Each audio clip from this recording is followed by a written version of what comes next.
également plein d'engagement, plein de détermination. Je pense que c'est la deuxième année consécutive que son Excellence, le camarade capitaine Yavin Traoré, met à la disposition du monde rural du matériel et des intrants agro-pastoraux pour booster la production dans l'objectif d'atteindre l'autosuffisance alimentaire sur l'ensemble de notre territoire. L'année passée, c'était à hauteur de 77 milliards. Cette année, c'est 104 milliards. C'est près de 30% de plus en termes d'appui de l'État. Cela ne prend pas en compte les efforts qui ont été consentis pour réaliser les aménagements au profit des producteurs. C'est donc dire qu'en tant que premier responsable du monde rural, c'est beaucoup de satisfaction, mais également une invite à redoubler d'efforts et à travailler dans le sens de la vision de son Excellence, qui est l'atteinte de l'autosuffisance alimentaire dans un horizon très proche. Nous sommes donc comblés.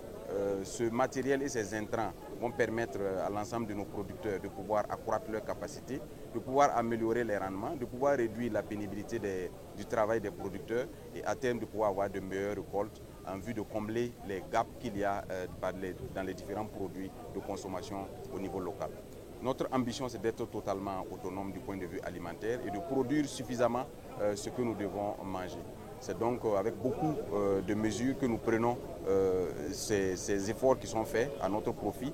Et également, nous mesurons l'ampleur de la tâche qui nous est confiée, mais nous nous sommes engagés et nous nous engageons à poursuivre la dynamique afin que l'autosuffisance alimentaire, qui est une vision sacrée du camarade capitaine Ibrahim Traoré, soit une réalité dans notre pays. Cela vient renforcer ce qui a déjà été fait l'an passé. C'est pour dire que sur le plan structurel et sur le plan institutionnel, nous avons préparé l'ensemble du dispositif.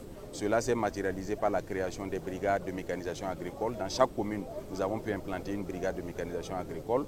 Ce matériel qui vient à point nommé va permettre non seulement de renforcer ces brigades de mécanisation agricole qui vont faire des prestations à titre gracieux pour les populations vulnérables, mais également à prix réduit, à prix fortement subventionné pour les autres populations pour permettre de booster rapidement notre production.